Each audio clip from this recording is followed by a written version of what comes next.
Last week, a man returned a book to the St. Helena Public Library that was due February 21st of 1927. The man who returned it didn't leave a name.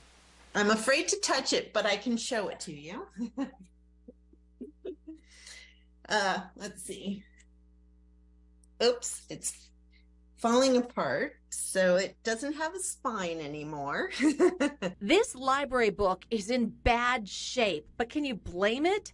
It's seen a lot over the last 141 years. One of my staff members brought it, came up and said, oh, somebody had returned that book. And they thought it was really cool. It was a really old book, and we didn't realize quite how old it was. It's falling apart. Falling apart and past due to the St. Helena Library by 96 years. All of us are just, wondering where the book could have been for so long, from checked out in 1927. And actually, none of us have seen a library book that was checked out in 1892 or anything else. And to have it be from this library from that far back is really incredible. In fact, the book is older than the library as we know it today. Published in 1892, it was one of the first books available back when the library was a subscription service.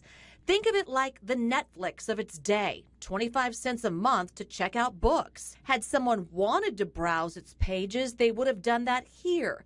This was the reading room in 1886. And this is what the library looked like in 1927 after it became public. Almost 100 years since it was, we assume it was in the building. So we just would love to know where it's been. The book's title, you ask? A History of the United States by Benson Lossing. A mystery man returned it last week with little explanation. The gentleman just said that something about his father, but didn't catch anything else. He didn't give his name. It wasn't somebody that she recognized. Other staff have no idea who this gentleman is.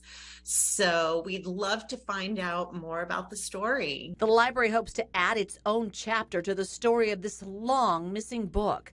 But if the man who returned it is watching by chance, there is some good news on this past due bill, estimated at more than $1,700. It would have been a lot, but I don't think that we would have charged that much at any point.